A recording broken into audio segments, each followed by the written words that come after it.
नमस्कार, DD news में आप सभी दर्शकों का बहुत बहुत स्वागत है। मैं हूं असीम मिश्रा। शुरुआत करना चाहेंगे अब तक की हेडलाइंस के साथ। दूरसंचार क्रांति की दिशा में आज बेहद खास दिन।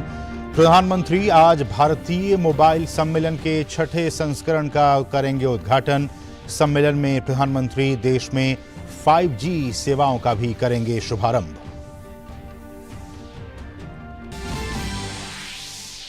राष्ट्रपति आज नई दिल्ली में सबसे स्वच्छ राज्यों और शहरों को स्वच्छ सर्वेक्षण 2022 पुरस्कार करेंगी प्रदान। विभिन्न श्रेणियों में 160 से अधिक पुरस्कार दिए जाएंगे। समारोह में देश के कई गणमान्य व्यक्ति होंगे शामिल।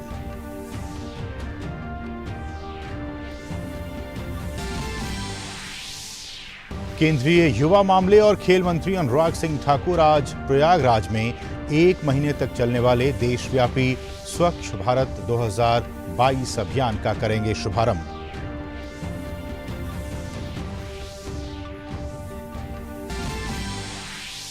कांग्रेस पार्टी में अध्यक्ष पद के चुनाव के लिए नामांकन के आखिरी दिन। मल्लिकार्जुन खड़गे, शशि थरूर और झारखंड के पूर्व मंत्री KN त्रिपाठी ने भरा पर्चा। असंतुष्ट गुट के उम्मीदवार माने जा रहे शशि थरूर को नहीं मिला अपने ही नेताओं का समर्थन। भाजपा ने साधा निशाना। यूक्रेन में रूस के जनमत संग्रह की निंदा करने वाले UNSC के प्रस्ताव से भारत रहा दूर। भारत ने सभी संबंधित पक्षों से हिंसा तत्काल समाप्त करने का किया आह्वान। कहा, मतभेदों और विवादों को निपटाने का बातचीत ही है एकमात्र तरीका।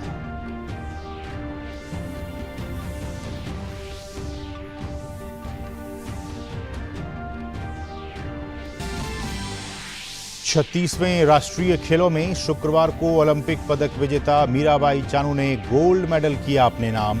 निशानेबाजी में पुरुषों की 10 मीटर एयर राइफल स्पर्धा का स्वर्ण पदक महाराष्ट्र के रुद्रांश पाटिल के नाम। महिलाओं की 10 मीटर एयर राइफल स्पर्धा में एल वेनिल वलारिवन ने जीता स्वर्ण पदक।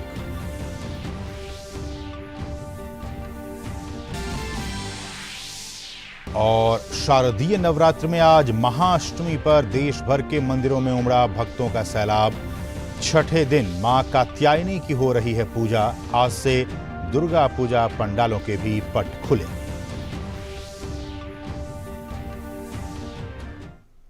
लेकिन शुरुआत इस वक्त की बहुत बड़ी, बहुत अहम खबर के साथ। प्रधानमंत्री नरेंद्र मोदी आज इंडिया मोबाइल कांग्रेस 2022 के छठे संस्करण का उद्घाटन करेंगे। सम्मेलन में प्रधानमंत्री आज देश में 5G सेवाओं का भी शुभारंभ करेंगे। वर्षों की गहन तैयारियों के बाद देश में 5G सेवाओं की शुरुआत हो रही है। हाल ही में 5G स्पेक्ट्रम की नीलामी सफलतापूर्वक आयोजित की गई थी। 5G सेवाओं के शुरू होने से देश में रोजगार के नए अवसर पैदा होंगे। ये देश के विकास में आने वाली बाधाओं को दूर करने, स्टार्टअप्स और व्यावसायिक उद्यमों द्वारा नवाचारों को बढ़ावा देने के साथ साथ डिजिटल इंडिया के दृष्टिकोण को आगे बढ़ाने में काफी मदद करेगा।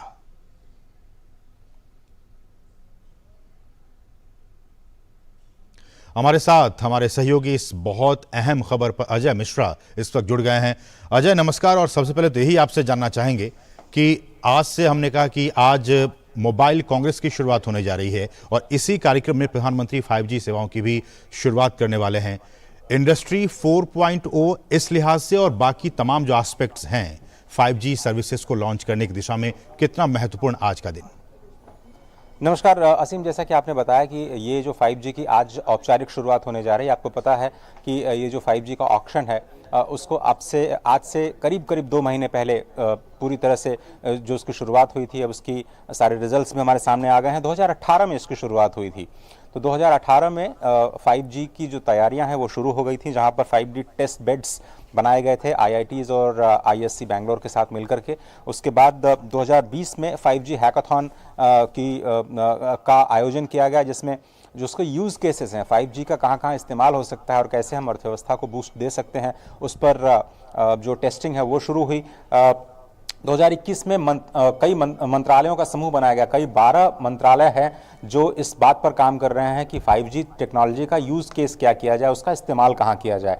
आपने कहा IoT, machine learning, robotics, artificial intelligence जैसी चीज़ों में जहाँ फास्ट इंटरनेट की ज़रूरत होती है वहाँ पर यूज़ केस बनाए जा रहे हैं। पर मुझे लगता है कि इसमें एग्रीकल्चर को इन्वॉल्व किया जाएगा, मेडिसिन या हेल्थ सेक्टर और एजुकेशन सेक्टर जैसे जो चीज़ें लोगों को प्रभावित करती हैं फौरी तौर पर, उनको ज़रूर इस 5G टेक्नोलॉजी से जोड़ने की कोशिश की जाएगी। मैन्युफैक्चरिंग और टेलीकॉम इकोसिस्टम में एक आज रिवोल्यूशन होने जा रहा है इस लॉन्च के साथ में ही। जो दो बड़ी कंपनियां हैं जियो और एयरटेल, उन्होंने जल्दी ही यानी दिवाली तक 4 मेट्रो शहरों में 5G सेवाएं ग्राहकों के लिए शुरू करने का अपना जो प्लान है वो बता दिया है। वोडाफोन ने अभी तक अपना प्लान डिस्क्लोज नहीं किया है, लेकिन 5G ऑब्वियसली एक मेक इन इंडिया और पूरे टेलीकॉम इकोसिस्टम को एक नई गति देने वाला है, जिसकी शुरुआत आज प्रधानमंत्री करने जा रहा है। अजय, हालांकि सरकार की तरफ से ये कहा गया है कि अभी आम व्यक्ति जो आम उपभोक्ता है उन तक पहुंचने में कम से कम 2 साल का वक्त लग जाएगा। तो दिवाली तक इसकी शुरुआत हो जाएगी। इसकी औपचारिक घोषणा जियो ने पहले ही अपने सालाना समारोह में कर दी है कि दिवाली तक 4 बड़े शहरों में इसकी शुरुआत हो जाएगी और दिसंबर 2023 तक आप समझें तो ये देश के सभी बड़े शहरों में, छोटे शहरों में इसकी पहुंच हो जाएगी। ये जो इंडियन मोबाइल कांग्रेस है असीम, वो बहुत ही इंपॉर्टेंट इस लिहाज से है क्योंकि बहुत सारे स्टेक होल्डर्स इसमें हिस्सा ले रहे हैं और सबसे बड़ी बात यह है कि स्टेट्स के IT मिनिस्टर्स एक कॉन्फ्रेंस करेंगे जिसमें स्टेट्स को क्या प्रिपेयर्डनेस करनी है। टीम इंडिया की बात जो हम लोग लगातार करते आ रहे हैं कि राज्यों में कैसे इसको रोल आउट किया जाए और अगर कोई परेशानी आती है रेगुलेशंस के मोर्चे पर, रूल्स के मोर्चे पर, तो राज्य इस इकोसिस्टम को कैसे बेहतर करें, उसको लेकर के जो स्टेट IT मिनिस्टर्स हैं उनकी कॉन्फ्रेंस होने जा रही है। 5000 डेलीगेट्स इसमें हिस्सा लेंगे। करीब 250 एग्जिबिटर्स हैं जो भविष्य की तकनीक को यहाँ पर प्रदर्शित करेंगे और क्या कुछ इसका यूज केस हो सकता है। 100 से ज़्यादा स्टार्टअप्स इस पूरे इंडियन मोबाइल कांग्रेस का हिस्सा होंगे और 300 से ज़्यादा स्पीकर्स होंगे। तो आप समझें कि ये पूरे के पूरे टेलीकॉम इकोसिस्टम के लिए जो ये 3 दिनों का 4 दिनों का जो ये पूरा मेला लगने जा रहा है, उसमें स्पष्ट तौर पर जो बिजनेस अपॉर्चुनिटीज़ हैं, जो स्किल डेवलपमेंट है, जो मैन्युफैक्चरिंग को बढ़ावा देने के लिए जो कुछ ज़रूरी चीज़ें हैं, क्योंकि आपको सॉफ्टवेयर साइड में भी काम करना है, साथ ही साथ हार्डवेयर साइड में भी काम करना है। 5G टेक्नोलॉजी 5G मोबाइल पर ही चलेगी, हम सभी लोग जानते हैं। तो कैसे उसको इंडिजीनियस और मेक इन इंडिया जो टेक्नोलॉजी है उनको बढ़ावा दिया जाए, उस पर विचार मंथन होने की उम्मीद है और इसीलिए सब लोग इंतजार कर रहे हैं कि क्या कुछ निकलने जा रहा है। तो हो सकता है आपको दिसंबर 2023 तक इंतजार करना पड़े, बाकी सभी पूरे देश में रोल आउट होने। बिल्कुल। एक और सवाल अजय, कल ही हमने अखबारों में पढ़ा इस बात को कि भारत सरकार टेलीकम्युनिकेशन बिल जो है ड्राफ्ट उसको लेकर अभी आई है, तमाम लोगों से उसके विचार जानने की कोशिश की जा रही है। क्या इसका संबंध 5G से होगा कि जब 5G रोल आउट हो जाएगा क्या कुछ रोल होंगे ट्राई के, क्या कुछ रोल होगा टेलीकॉम जो कंपनियां हैं, उसको लेकर इसको कैसे एस्टैब्लिश किया जाए दोनों के रिलेशन को? तो टेलीकॉम सेक्टर की पूरी दिशा और दशा बदलने के लिए सरकार 3 बिल्स पे काम कर रही है। आपने जिसका जिक्र किया अभी कम्युनिकेशन एक्ट, जिसका ड्राफ्ट जारी किया गया है, उसको शायद 8 से 10 महीने लग सकते हैं संसद से पारित होने में। इसके बाद सरकार डिजिटल इंडिया बिल पर काम कर रही है और साथ ही साथ डेटा प्रोटेक्शन बिल पर काम कर रही है। तो ये 3 बिल्स हैं जो कि टेलीकॉम सेक्टर को प्रभावित करेंगे और इसमें सभी स्टेक होल्डर्स को साथ में रखते हुए जो नीतियां हैं उस पर बनाने पर काम चल रहा है। आपने बिल्कुल सही कहा कि ये जो 5G है जिसमें OTT प्लेटफॉर्म्स इंपॉर्टेंट होने जा रहे हैं, एंटरटेनमेंट के लिए जो इंटरनेट का इस्तेमाल हो रहा है, वो कम्युनिकेशंस में जो इसका इस्तेमाल होगा वो बहुत इंपॉर्टेंट होने जा रहा है। तो ये इन तमाम जो गतिविधियां हैं, जो नए चैलेंजेस हैं, उनको लेकर के जो हमारे नीतियों में और जो कानून में परिवर्तन किए जा रहे हैं, उसके लिए अभी ये टेलीकम्युनिकेशन का जो ड्राफ्ट न्यू टेलीकॉम एक्ट जिसे आप कह सकते हैं, उस पर ड्राफ्ट जारी किया गया है। इसके बाद तैयारी है डेटा सुरक्षा की, क्योंकि बहुत जरूरी है। डेटा इतनी फास्ट स्पीड से अगर डाउनलोड होगा तो उसका इस्तेमाल कहीं भेजा किसी अन्य गतिविधियों के लिए, गैर कानूनी गतिविधियों के लिए, तो इसका इस्तेमाल नहीं किया जाएगा। इस पर भी जो कानून है वो डेटा प्रोटेक्शन को लेकर के आने वाला है और डिजिटल इंडिया कैसे इस्तेमाल किया जाए पूरी डिजिटल इंडिया इकोसिस्टम को भारत के विकास के लिए, विकसित राष्ट्र बनाने के लिए और ईज ऑफ लिविंग को बढ़ावा देने के लिए, उस पर मंथन लगातार जारी है। और यही कोशिश है कि कम से कम एक्ट के जरिए, जो कानून के जरिए जो चीजें हैं उसकी तैयारी पहले से कर ली जाए, जिससे कि जो इंडस्ट्री है वो पूरे इस कंड्यूसिव माहौल में अपने अपने अपने अपने जो इन्वेस्टमेंट्स हैं वो लेकर के आए, अपनी जो मैन्युफैक्चरिंग है उसके प्लान्स को रोल आउट कर पाएं और अल्टीमेटली ग्राहकों को वो सेवाएं दे पाएं जिनको नए भारत के निर्माण के लिए या फिर न्यू इकोनॉमी के डेवलपमेंट के लिए बहुत ज़रूरी है। बिल्कुल, जैसा कि आप कह रहे हैं अजय कि दिसंबर 2023 तक जो आम उपभोक्ता उन तक ये सर्विस पहुंच जाएगी। हम सभी ये उम्मीद करें कि जल्द से जल्द हमारे हाथों में भी 5G सर्विसेज हो और हम उसका जो है आनंद उठा सके उनकी तमाम सर्विसेज का। फिलहाल बहुत बहुत शुक्रिया अजय इन तमाम ताज़ा अपडेट्स को हम तक पहुंचाने के लिए। तो आज प्रधानमंत्री 5G सर्विसेज का उद्घाटन करने वाले हैं, इसकी शुरुआत करने वाले हैं। यहाँ रुकें एक छोटे से ब्रेक के लिए, आप देखते रहिए DD न्यूज़। और ब्रेक के बाद आपका फिर से स्वागत है। कुछ दूसरी अहम खबरें। राष्ट्रपति द्रौपदी मुर्मू आज नई दिल्ली में आज़ादी एट 75 स्वच्छ सर्वेक्षण 2022 के सबसे स्वच्छ राज्यों और शहरों को सम्मानित करेंगी। कार्यक्रम के दौरान विभिन्न श्रेणियों में 160 से अधिक पुरस्कार प्रदान किए जाएंगे। ये दिवस अपशिष्ट मुक्त शहर बनाने के आकांक्षात्मक दृष्टिकोण के साथ प्रधानमंत्री द्वारा 1 अक्टूबर 2021 को स्वच्छ भारत मिशन शहरी 2.0 के शुभारंभ की प्रथम वर्षगांठ को भी चिन्हित करेगा। आवासन और शहरी कार्य मंत्रालय द्वारा इस पुरस्कार समारोह का आयोजन 17 सितंबर 2022 से 2 अक्टूबर 2022 तक स्वच्छ अमृत महोत्सव के हिस्से के रूप में किया जा रहा है।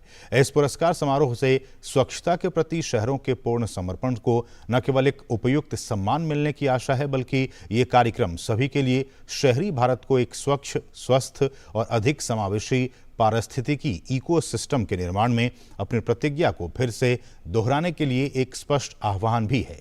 इस कार्यक्रम में केंद्रीय मंत्री हरदीप सिंह पुरी समेत तमाम गणमान्य लोग मौजूद रहेंगे। प्रधानमंत्री नरेंद्र मोदी शुक्रवार रात राजस्थान के आबू रोड पहुंचे। पीएम मोदी का वहां पहुंचने पर जोरदार स्वागत किया गया। प्रधानमंत्री ने वहां मौजूद जनसमूह का अभिवादन स्वीकार किया। जन सामान्य के प्रति अपनी सम्मान भावना को प्रकट करते हुए पीएम ने झुककर अभिवादन किया।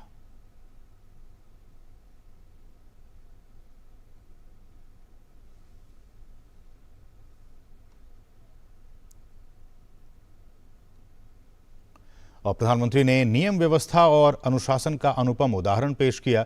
रात 10 बजे के बाद लाउडस्पीकर का उपयोग न करने के नियम के कारण उन्होंने लाउडस्पीकर इस्तेमाल नहीं किया। उन्होंने नियमों का पालन करने का हवाला देते हुए आबू रोड के लोगों को दोबारा आकर मिलने का आश्वासन दिया।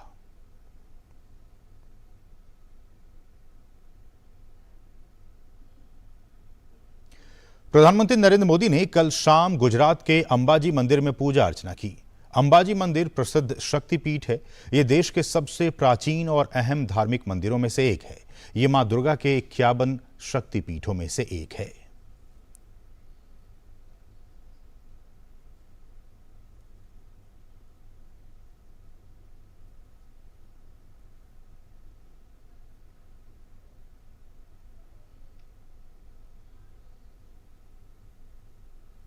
और बाद में प्रधानमंत्री ने अंबाजी मंदिर में आरती भी की।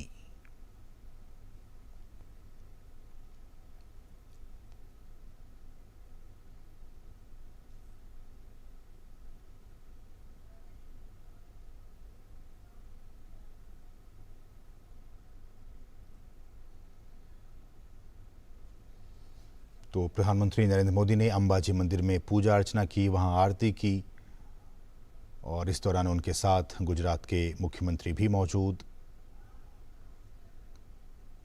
और अंबाजी मंदिर के बाद प्रधानमंत्री नरेंद्र मोदी गुजरात के बनासकांठा में गब्बर तीर्थ में महाआरती में भी वो शामिल हुए।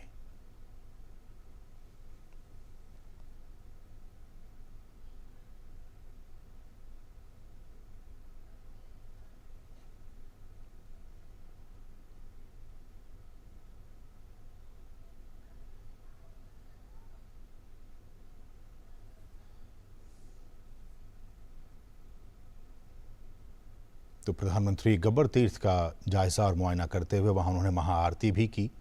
आप ये वहीं की तस्वीरें, ये कल की तस्वीरें, और बहुत ही कल का दिन गुजरात के लिए बहुत ही अहम रहा। बढ़ेंगे आगे। केंद्रीय मंत्री अनुराग सिंह ठाकुर आज उत्तर प्रदेश के प्रयागराज में 1 महीने तक चलने वाले देशव्यापी स्वच्छ भारत 2022 का शुभारंभ करेंगे। स्वच्छ भारत 2022 कार्यक्रम का आयोजन देश भर के 744 जिलों के 6 लाख गांवों में किया जा रहा है। युवा कार्यक्रम विभाग ने स्वच्छ भारत 2022 के माध्यम से 1 करोड़ किलोग्राम प्लास्टिक कचरे को इकट्ठा करने और उससे निपटाने का लक्ष्य रखा है। स्वच्छ भारत 2022 कार्यक्रम का मकसद 1 अक्टूबर 2022 से 31 अक्टूबर 2022 के दौरान देश के सभी जिलों में सार्वजनिक स्थानों और घरों की सफाई का आयोजन करना है और अपने आसपास के वातावरण को स्वच्छ और कचरा मुक्त रखने के प्रति नागरिकों में जागरूकता पैदा करना है।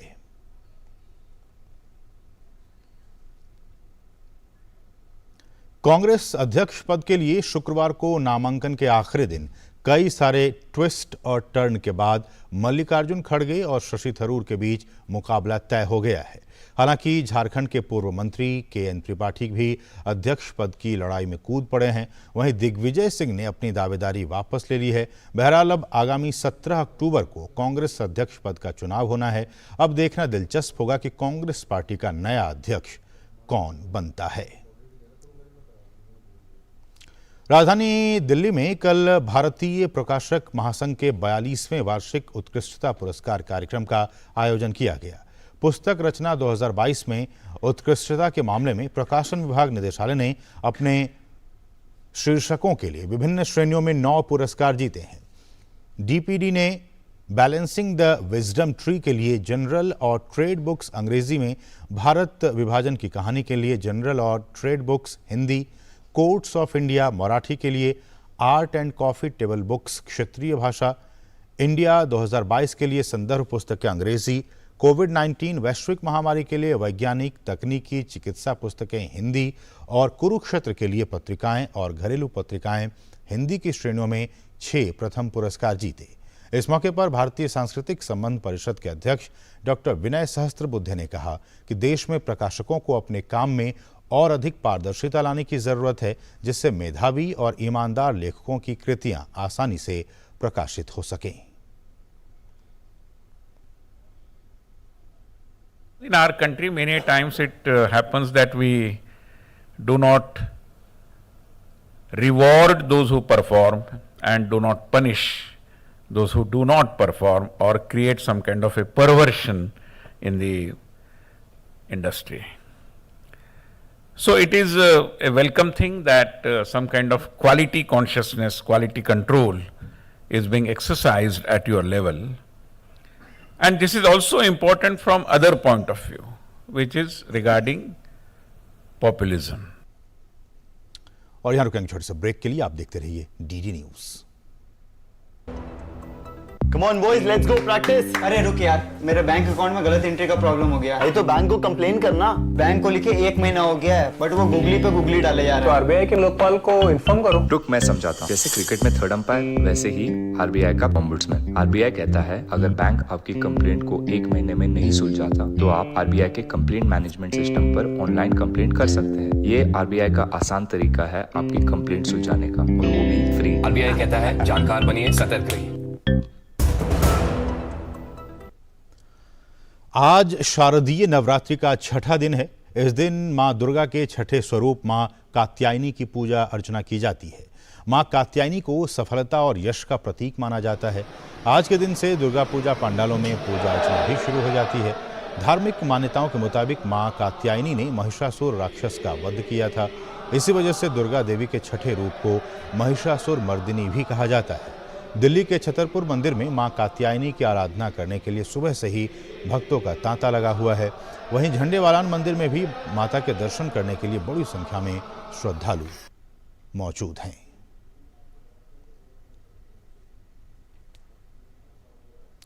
और इन दिनों रामलीला मंचन को लेकर भी जगह जगह धूम मची हुई है। देश के अलग अलग शहरों में काफी संख्या में रामलीलाओं का मंचन किया जा रहा है। भगवान श्री राम के चरित्र पर आधारित इन नाट्य मंचनों के द्वारा अभिनय निभाने वाले किरदार अपना बेहतर प्रदर्शन कर रहे हैं। दिल्ली की एक रामलीला का जायजा लिया हमारे सहयोगी गिरीश निशाना ने। इन दिनों देश भर में रामलीलाओं का मंचन हो रहा है। देश की राजधानी दिल्ली में भी काफ़ी संख्या में रामलीलाएं हो रही हैं। इस समय हम मौजूद हैं रघुनाथ संस्कार रामलीला में। इस पर ज़्यादा बात करने के लिए मौजूद हैं आयोजक मनोज जिंदल जी। लीला का मंचन हम विस्तार से अपने जो देखने के लिए आते हैं उनको दिखाते हैं, समझाते हैं, कि कोशिश करते हैं ज़्यादा से ज़्यादा लीला उनको समझ में आए कि परिवारों में संस्कार किस तरीके से भगवान श्री राम ने अपने परिवार को लेकर समाज को संस्कार के रूप में एक ऐसी विद्या दी है जो हम हर वर्ष करते हैं, और वो विद्या जो है हर वक्त जो परिवारों के अंदर घूमती आज कई हजारों साल बाद भी निरंतर हर वर्ष जो है ताज़ा करती है, याद को ताज़ा करती है। समाजों में संस्कार आए, परिवारों के अंदर प्यार जागे, बच्चे अपने माँ बाप का आदर करें। भगवान श्री राम के पिता और रावण का किरदार निभाते हैं शेखर निधारिया जी। कैसा लगता है सर जब आप दो भूमिकाओं में मंच पर होते हैं? सर, दो भूमिकाओं में मैं जब मंच पे होता हूँ तो मुझे बड़ा ही अच्छा लगता है। एक तरफ मैं प्रभु श्री राम जी का पिता का निभा रहा होता हूँ अभिनय, जिसमें मुझे दिल को बहुत ही ज़्यादा सुकून मिलता है कि मैं एक प्रभु श्री राम का पिता बना और उसका साक्षी बना कि उन्हें मैं 14 वर्षों के लिए वनवास के लिए गए, वो करैक्टर करना मुझे बहुत अच्छा लगता है। और एक तरफ रावण का करैक्टर करना मुझे और अच्छा लगता है। उसमें मैं प्रभु श्री राम जी के हाथों मरकर और पूरे वंश का नाश कराकर मैं सबको मोक्ष प्राप्त कराता हूँ। मुस्सा योद्धा, मुस्सा पंडित, त्रिभुवन में और न दूजा है। अरे अपने शीशों को काट काट शंकर को मैंने पूजा है। रामलीलाओं में पिछले 20 साल से सनी भी भगवान श्री राम का किरदार निभा रहे हैं।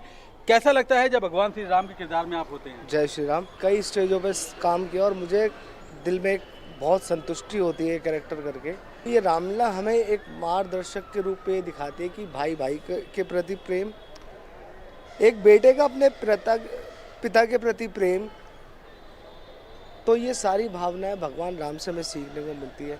मानसी हैं, सीता का किरदार निभा रही हैं, कैसा लग रहा है? बहुत अच्छा लग रहा है और मैं तो पहली बार रामलीला कर रही हूँ, तो सीता जी से से ही शुरुआत कर रही हूँ अपना यही रोल। बहुत अच्छा रोल है, बहुत अच्छा कैरेक्टर है इनका, बहुत कुछ सीखने को भी मिलता है इनसे। और मुझे इनका सीता माता का जो वो है किरदार है, मुझे बचपन से ही बहुत पसंद है। मैंने बहुत सारी किताबें भी पढ़ी हैं इनके ऊपर। इन लीलाओं का हिस्सा बन कलाकार अपने आप को काफ़ी गौरवान्वित महसूस कर रहे हैं। आज भले ही टीवी, मोबाइल और इंटरनेट का जमाना है, बावजूद इसके रामलीलाओं का मंचन देखने वाले दर्शकों की संख्या में कोई कमी नहीं आई है। कैमरामैन आरके के साथ गिरीश निशाना, डीडी न्यूज, दिल्ली। और इस वक्त हमारे साथ हमारे सहयोगी गिरीश निशाना खुद मौजूद हैं। गिरीश, नमस्कार। और सबसे पहले तो यही कि आज नवरात्रि का छठा दिन है, माँ कात्यायनी की आज तमाम मंदिरों में पूजा अर्चना की जा रही है। आप जहां मौजूद हैं वहां का हाल क्या है? देखिए असीम, मैं आपको बताना चाहूँगा, नवरात्र चल रहे हैं और छठा दिन है। छठे दिन जहां माँ कात्यायनी की पूजा की जाती है, तो वहीं दुर्गा पूजा को लेकर भी काफ़ी उत्साह का माहौल है।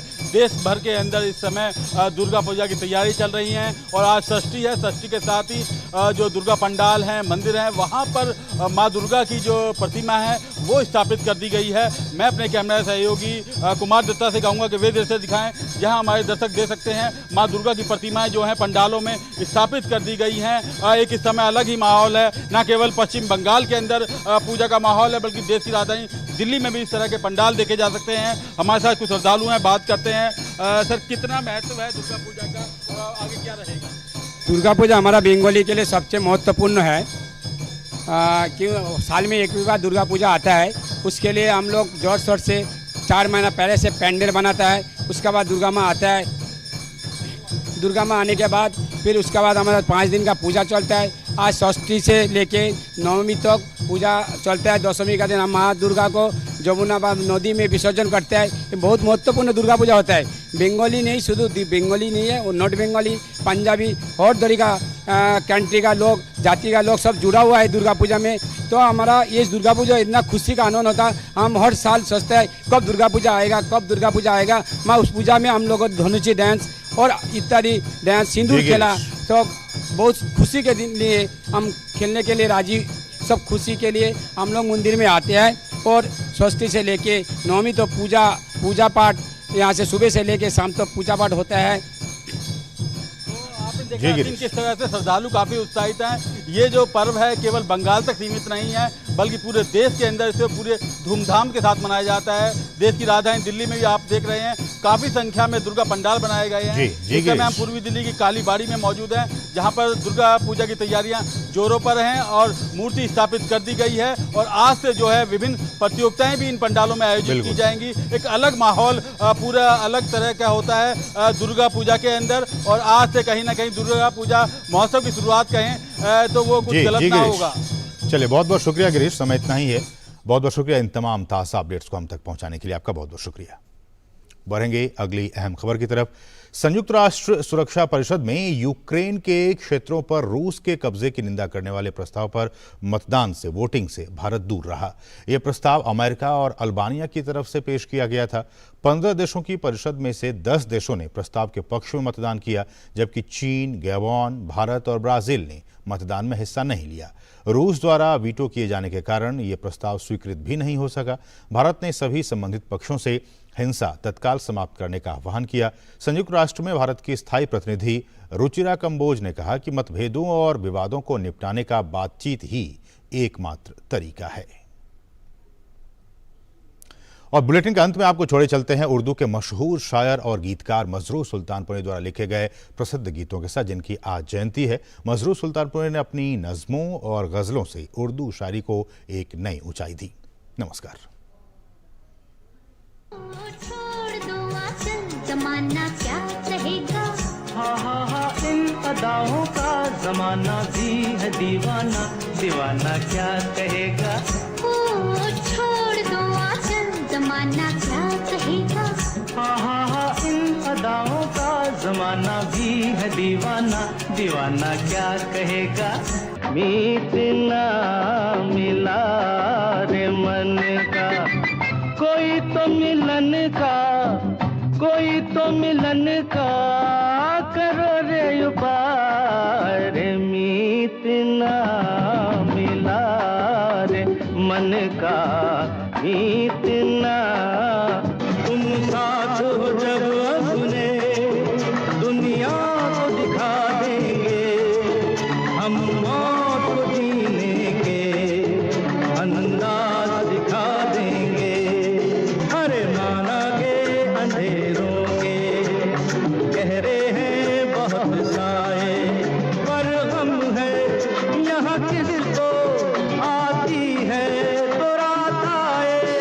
हम रात के सीने में एक शम्मा जला देंगे।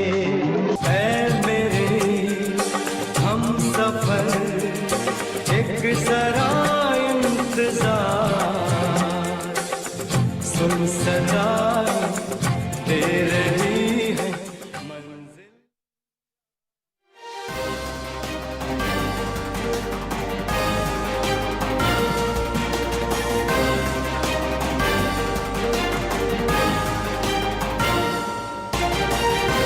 समाचार के प्रायोजक